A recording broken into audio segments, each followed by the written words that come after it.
There was a point about 6 or 7 months into my first major gift role where I started to panic. And it wasn't a loud kind of panic. It wasn't something that anyone around me could really even see. On the outside, everything was probably looking just fine. I was showing up, I was doing the work, I was having meetings, I was moving things forward, at least on paper. But internally, it was a very different story because nothing was closing. And I remember sitting at my desk one day, looking at my portfolio, looking at my calendar, thinking about all of the activity I had done over the last few months, and realizing I didn't have a single major gift to point to. Not one. And that's when the question started creeping in. Why did I think I could do this job? Can I actually do this work? Was I just lucky in my last role? Maybe those donors were already going to give, and I just happened to be there at the right time to collect the gift. Maybe I didn't actually have anything to do with it. And that spiral, it's a dangerous place to sit in because once it starts, it's really hard to shut it off. And what made it even harder is that when I would talk about it with my supervisor, she would say, "You're doing great." And I believed that she believed it, but I didn't feel like it because I didn't have anything that I could point to that showed that I was doing great. There was no clear evidence. There was no signal. There was no way to know if what I was doing was actually working. And whether you're stepping into a role like that for the first time, or you're trying to build a major gift program from scratch, or maybe you're leading a team and trying to figure out if things are actually moving the way that they should, that feeling is the same. You're doing the work. You care about the work, but you can't quite tell if it's working. And that's a really hard place to be because the hardest part of major gift fundraising isn't just doing the work. It's knowing if what you're doing is actually working. So let's talk fundraising. When I stepped into that role, it was actually something I'd been wanting for a long time. Up to that point in my career, I'd been working in smaller fundraising shops, which meant I was doing a little bit of everything. I was managing the annual fund. I was writing appeals. I was handling stewardship and donor engagement. I was planning events, sometimes events with thousands of attendees. I was running galas that raised hundreds of thousands of dollars. I was writing grants. And somewhere inside of all of that, I was also doing major gift work. And for a long time, I was okay with that. Because when you're in that kind of an environment, you stay busy. There's always something moving. There's always something that you can point to and say, that worked. That made a difference. That moved the organization forward. But it also means that you don't have a lot of space to go deep. You're constantly shifting gears. You're moving from one priority to the next. You're keeping a lot of plates spinning. And if I'm being honest, you're doing a lot of good work, but you're not always sure how much of it is actually improving over time. So when I stepped into my first role where my only focus was major gift fundraising, it felt like a breath of fresh air. I finally had the space to focus on one thing. No more bouncing between appeals and events and stewardship plans, just major gifts. And at first that felt like exactly what I needed, until I realized what I had actually stepped into. Because the portfolio I inherited hadn't seen much movement in the 3 years before I got there. And I remember my vice president saying more than once, "The cupboard is bare." And at the time, I didn't fully understand what that meant, but I felt it pretty quickly. There wasn't a clear pipeline. There weren't a lot of active conversations happening with the donors. There wasn't this built-in momentum that I could step into and start advancing. It was quiet. And so I did what I thought I was supposed to do. I got to work. I started reaching out. I started setting meetings. I started trying to build relationships and create movement. And on the surface, I was doing all of the right things. But underneath that, there was this growing anxiety because before I had been busy and productive and I could immediately see my results, and now I was focused, but uncertain. And it turns out those are two very different experiences. And that's where things started to get really uncomfortable. Because like I said earlier, I would bring this up with my supervisor, I'd sit in her office or we'd be on a call, and I'd tell her what I was seeing, or more accurately, what I wasn't seeing. And she would say, "You're doing great." And again, I believed that she meant it. She wasn't brushing me off. She wasn't ignoring me. She could see the activity. She could see the effort. She could see that I was doing the work, but there was a disconnect because I didn't feel like I was doing great. And the reason I didn't feel like I was doing great is because I didn't have anything I could point to that showed I was doing great. No gifts had closed yet. There wasn't a clear indicator that the things were moving in the right direction. There wasn't anything tangible that I could look at and say, yes, this is working. And when you're in a role where results average 18 months, sometimes even longer to materialize, that gap becomes really hard to sit in because you're putting in the effort, but you're waiting on the outcome. And in that waiting, your brain starts to fill in all of the blanks. And it usually doesn't fill them in very kindly. It fills them in with doubt. It fills them in with second guessing. It fills them in with questions about whether you actually know what you're doing. And the more I sat in that, the more I started to realize something. The problem wasn't that I wasn't working hard enough. The problem was that I didn't have visibility into my own work. I couldn't see it clearly. I couldn't evaluate it objectively. I couldn't tell if I was on the right track or if I needed to adjust something. I was just doing the work and hoping it would lead somewhere. And that shows up differently depending on where you are. If you're starting a major gift program from scratch, it might feel like you don't even know where to begin and you're not sure if what you're building is actually the right foundation. If you're managing a team, it might feel like you're responsible for results, but you don't have a clear way to see what's really happening inside each portfolio. And if you've been doing this work for a long time, it might feel like something is off, like it's taking more effort to get to the same place, but you can't quite explain why. Or maybe you're just sitting there thinking, I'm doing everything I know how to do, so why doesn't it feel like it's working? And that's the moment I found myself in. Because the hardest part of major gift fundraising isn't doing the work, it's knowing if what you're doing is actually working. And it was right around that point when the pressure was really starting to build that something unexpected showed up. ChatGPT launched. And I'll be honest with you, at first it had nothing to do with my work. It was a distraction, a really, really good distraction, because when you're sitting in that kind of uncertainty, when your brain is running in circles, trying to answer questions it doesn't have enough information to solve, anything that pulls you out of that loop for a little bit feels like relief. So I started playing around with it, not really strategically, and not with some grand vision of how this was going to transform my work, just curiosity. What can this thing do? And in the beginning, I was not good at it. I'd type something in, get something back and think, all right, that's not helpful. Or I'd try to use it for something in my work and it would give me something so generic that it actually created more work for me and not less. So for a while, it just stayed in that category of, this is interesting, but I'm not really sure what to do with it. But I kept coming back to it. And not because it was immediately useful, but because it felt like there might be something there. And over time, that curiosity started to shift because I stopped asking, what can this tool do? And I started asking a different question. Where am I getting stuck in my work? Where am I slowing myself down?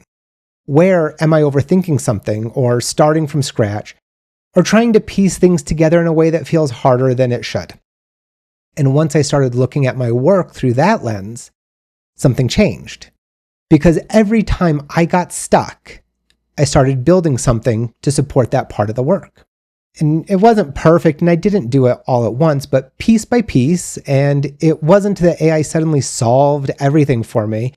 It was that for the first time in a while, I felt like I had something to actually hold on to, something that could help me move forward instead of just sitting there wondering if I was doing it right. And one of the first places that started to change for me was something really simple on the surface, but incredibly important.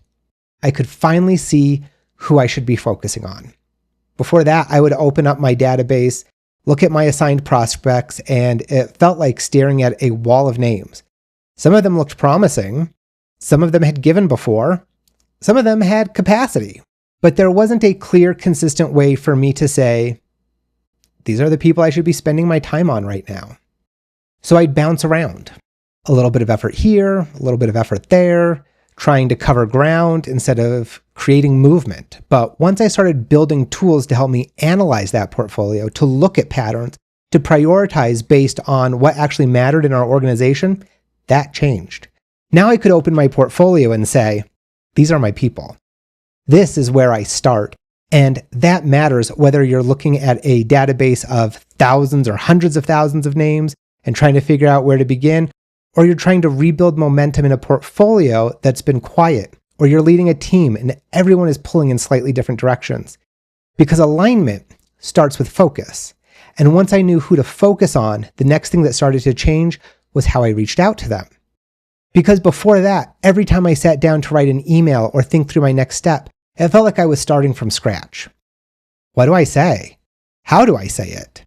Is this the right approach to even be using? And I would overthink it. I would write something, tweak it, second guess it, come back to it later. And that slows, the whole process down. So I started building structure around that. Not scripts that made everything sound robotic, but systems that gave me a starting point, outreach cadences, sequences that assumed no response and kept the conversation moving, ways to approach different types of donors without having to reinvent it every single time. And what that did is it removed a lot of the friction. I wasn't sitting there trying to come up with something perfect. I had something to work from. And that changes how you show up, because whether you're trying to start a major gift program from the ground up, or you're trying to increase the number of conversations you're having, or you're trying to help a team be more consistent in how they engage donors, it all comes back to this. Do you know who to focus on? And do you have a clear way to start the conversation? Because once those two things are in place, everything else has something to build on. And once those conversations started happening more consistently, I ran into the next challenge. Because getting the meeting is one thing. Knowing how to move that meeting forward, that's something else entirely. Before this, I wasn't walking into donor meetings blind. I had done my research. I knew their history. I had a general sense of where I wanted the conversation to go. I wasn't guessing, but I also wasn't being fully strategic. I had a direction, but I didn't have a clear plan for how to get there. So I would walk into these conversations thinking, I'd like to move this relationship forward, or I want to explore this area of interest, but I hadn't really defined what success looked like for that specific meeting. And what do I actually need to learn here? Like, what signals am I looking for? What would tell me this relationship is ready for that next step? And without that clarity, the conversations would sometimes drift. It would be good, it would be engaging, it'd be a lot of fun, but it wouldn't always create momentum. So this became another place where I started building support. Before each meeting, I would take everything I knew about that donor, our past conversations, their interests, giving history, and I would run it through a system that helped me get really clear on three things. What is the purpose of this conversation? What do I need to understand by the end of it? And what does moving this relationship forward actually look like from here? And that changed how I showed up. Because I wasn't just going in with a general direction. I was walking in with a strategy. I knew where I was trying to go, and I had thought through how to guide the conversation in that direction. But where this really started to shift for me was when I began preparing for the harder conversations, the ones we don't talk about as much, the ones where you have to redirect somebody's interest because it doesn't align with your organization's priorities, or when you have to say no to a gift because managing it would actually cost more than the value of the gift itself. Those are not easy conversations to walk into. And even when you know what you need to say, that doesn't mean you feel ready to say it. So I started doing something different. I would build AI practice partners, and not just generic ones. I would design them to reflect the donor that I was about to meet with. What is their personality, their interests, even the kinds of objections I thought that they might raise. And then I would make them harder than the real donor. A little bit more resistant, more skeptical, more challenging than I expected that actual conversation to be. And I would practice from different angles, different approaches, different responses. So that by the time I sat down with the actual donor, I wasn't trying to figure it out in the moment. I had already worked through it. And that changed how I showed up in a really fundamental way.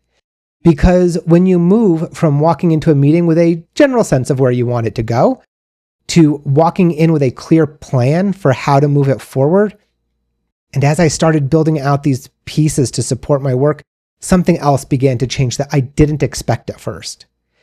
The data I was working with actually became useful. Before this, I was doing what most of us do. I would write contact reports after our meetings. I would enter notes into the CRM. I would try to capture what happened, what we talked about, what might happen next. But a lot of the times, those notes were inconsistent. Sometimes they were detailed. Sometimes they were rushed. Sometimes they were written in a way that made sense in the moment, but not necessarily 6 months later. And because of that, when I went back to look at that information, it wasn't always that helpful. I had the data, but I couldn't always use it. So I started building these systems. I realized pretty quickly that everything worked better when the inputs were stronger. When the information going in was clear, structured, actually captured what mattered from our conversation. So I built a contact report system that helped me do that. Something that would take my notes, my reflections after a meeting, and turn them into a clean and consistent report that highlighted the key signals. What did we learn? What did the donor care about? What moved forward in our conversation today? What needs to happen next? And once that started to click, everything downstream got so much better. Because now, when I was preparing for the next conversation, I wasn't digging through scattered notes, trying to piece things together. I had something that I could actually work from. And it didn't just help me, it helped everyone around me too. I remember our analytics team looking at the reports that I was putting in and saying, "Dang, Keith, you're making our jobs so much easier." And that was one of those moments where it really hit me. This wasn't just about saving time. It was about creating clarity, not just for myself, but for everybody in the process. Because when your data is clear, your thinking gets clearer. And when your thinking gets clearer, your decisions get better. And that's when the work really starts to move differently. And this is really where everything started to change for me. Because up to this point, I was improving pieces of the work. I was getting more focused. I was having better conversations. I was capturing better information, but I was still carrying that same underlying question. Am I actually doing this right? And that question shows up in a lot of different ways depending on where you are. If you're newer to major gift work, it sounds like, am I even on the right track here? And if you're leading a team, it might sound something like, can I clearly explain what's working and what's not?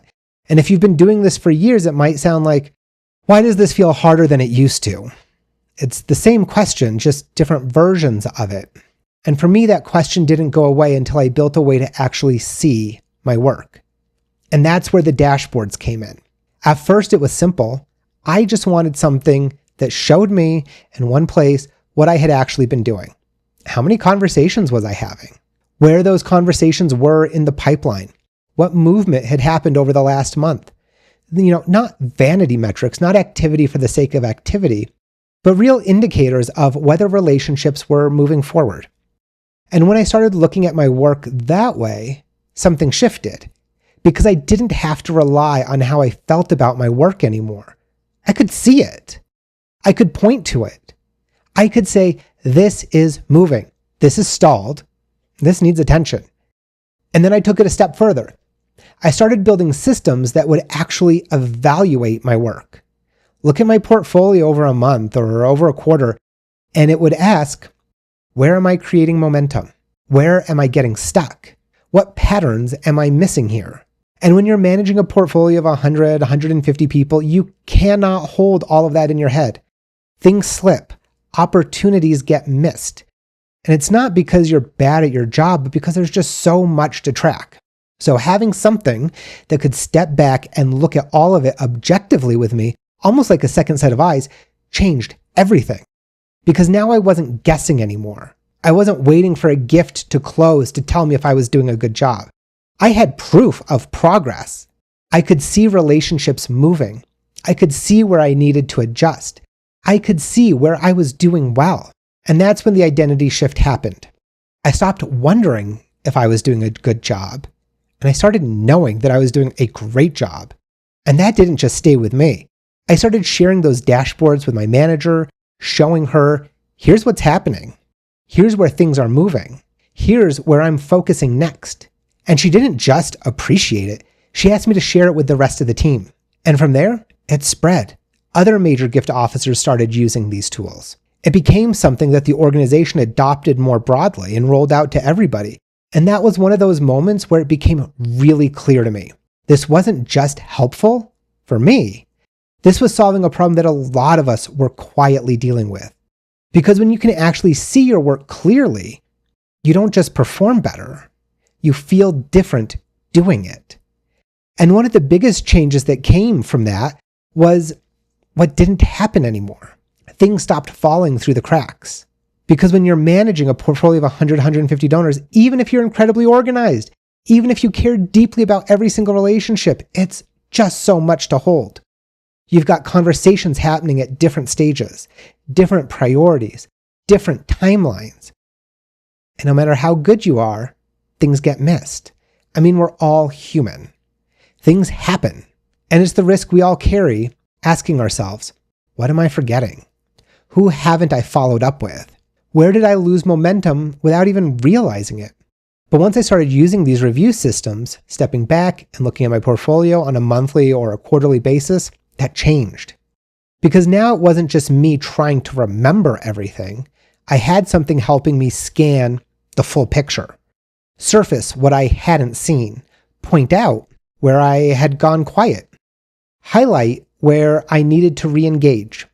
And the best way I can describe it is, it felt like putting bumpers up at the bowling alley. You might not throw a perfect game every time, but you're not going to throw a gutter ball either. And in major gift work, that matters because so much of this is about consistency, about staying present in the relationship, about not letting momentum quietly slip away. And for the first time, it felt like I had a system that was helping me do that without having to carry all of it on my own. And that all came to a head in one moment that honestly used to terrify me. Because once a year, we would have this really high stakes meeting. It was me, my dean, my manager, the vice president she reported to, and the president of the foundation, all sitting down with the provost of the university to review my work. And if you've ever been in a meeting like that, you know the feeling. All eyes are on you. Every question matters. Every answer is important. And I heard stories from colleagues about how those meetings could go. People getting torn apart, caught off guard, not having answers. So going into my first one, I was bracing for that. But something different happened. They started asking their questions about my portfolio, about specific donors, about where things were moving and where they weren't. And as those questions came up, I realized something. I had already answered all of them. Not in that room, but in the work I had been doing leading up to it, through the dashboards, through the reviews, through the systems I had built to actually understand what was happening in my portfolio.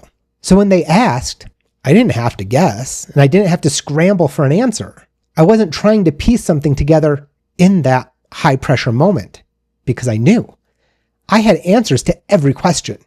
And you could feel the shift in the room because confidence is different when it's backed by clarity. And after that meeting, my manager said something to me that has stuck ever since. She goes, "You're the one employee I never have to worry about." And that wasn't because I was working harder than everyone else. It was because I could see my work clearly enough to lead it. And that changed everything for me. And it took me a little while to fully be able to see that because when you're in it, it just feels like you're solving the next problem in front of you. You're building something to help you prioritize your portfolio. Then you're building something to help you with your outreach. Then something for your meetings. Then something for your reporting. It feels like a series of small improvements, but at a certain point, I stepped back and looked at everything together and I realized this wasn't 6 separate things. It was one complete system. It was a way of working that supported every stage of the major gift process, from figuring out who to focus on to starting the conversation to guiding that conversation forward to understanding what was actually happening in the relationship to knowing when how to make the ask, to continuing the relationship after the gift was given. All of it was connected. And more importantly, it was removing something that had been sitting underneath my work the entire time. Guessing who to prioritize, guessing what to say, guessing how a meeting went, guessing if I was doing a good job. That quiet layer of uncertainty that most of us carry even when we're doing good work. And in its place, it created something completely different. Clarity. Clarity on where to focus. Clarity on what to do next. Clarity on what was working and what needed to change in my workflows. And once that was in place, everything else started to feel different. It made the work easier because the work was now clearer. I wasn't trying to figure it all out on my own anymore. I had a system that was helping me think, helping me see, helping me move that work forward. And as I started to see that more clearly in my own work, it raised a different kind of question. Not about what I had built, but about where this might be showing up for my fellow fundraisers. So let me ask you this. Where are you guessing right now? Where are you missing a clear way to see what's actually happening in your major gift work? Where are you doing all of the right things on paper, but underneath that, you're still wondering, is this actually working? Where do you feel like you have nothing to point to, no clear signal that things are moving, no way to confidently say, yes, this is heading in the right direction? And that might look different depending on where you are. If you're building a major gift program from scratch, it might feel like you're putting pieces together, but you don't know if you're building the right foundation. If you're leading a team, it might feel like you're responsible for outcomes, but you don't have a clear line of sight into what's actually happening across each officer's portfolio. And if you've been doing this work for years, it might feel like something is just a little off, or you're having to start over all the time. Like it's taking more effort to get to the same place, but you can't quite explain why. Or maybe you're heading into a campaign and there's this pressure sitting underneath everything. You need to know where your opportunities are. You need to know how ready your donors actually are. And you need to know if your team is positioned for success. And without that clarity, everything starts to feel heavier. Because you're not just doing the work, you're carrying the uncertainty of not knowing if it's working. And that's the part that wears on you over time. It's not the effort, and it is the ambiguity. So as you're thinking about your own work right now, I want you to get really honest with yourself. Where are you relying on instinct when you'd rather have insight? Where are you putting in effort without a clear way to evaluate if it's actually creating movement? And where would it make the biggest difference for you if you could actually see what's happening clearly? Because once you can see it, you can change it. And this is the point where I can finally say a little more clearly what I've been hinting at over the last few weeks, because everything I've just walked you through, that's what I've been building. Not as a concept or as a set of ideas, but as something that you can actually use in your work. The AI advantage for major gift fundraising. And at its core, it's exactly what we've been talking about today. It's a system that supports the full life cycle of major gift work. From knowing who to focus on, to starting and sustaining real conversations, to walking into donor meetings with a clear strategy, to actually seeing what's happening in your portfolio, to knowing when and how to move toward the ask, and then continuing that relationship in a meaningful way after the gift. But more importantly, it's built to do one thing really well. It helps you stop guessing or relying on instinct, and it gives you a clear way to think through your work, to evaluate it, to move it forward with intention. And this isn't something I pulled from a textbook. It's not something that lives in theory. It's built directly from the work that I've been doing, from the tools I had to create because I needed them, from the moments where I was stuck and had to figure out a better way forward. So when you go through this, you're not just learning about AI, you're learning how to actually apply it inside of your day-to-day work in a way that makes you more effective, more confident, and more clear in what you're doing. And I want to be really clear about something, because this is not one of those trainings where you sit through a few videos and get excited for a day or two and then go right back to doing your work the way that you were before. This is designed to change how you work, so that when you sit down at your desk, you're not wondering where to start. When you're preparing for a meeting, you're not hoping it goes well. When you're looking at your portfolio, you're not trying to figure out if you're on track, you know. And if you're listening to this and you can feel that gap in your own work, if you can feel where you're relying on instinct or you're guessing or you don't have a clear way to see what's happening, then I want to invite you to take the next step with me. Go to letstalkfundraising.com/major gifts and join the waitlist, because later this month, I'm going to be opening this up for our very first cohort. And we'll start working together on this on May 4th. And I don't say this lightly, but if you want a clear, practical way to improve your major gift work, this is the most direct path I know how to give you, because it's the exact path that I walked myself. The goal isn't to work harder, it's to finally see your work clearly enough to move it forward. And if that's what you've been looking for, I'd love to work with you. Thanks for being here, my friend. I'll see you again next week. Bye-bye.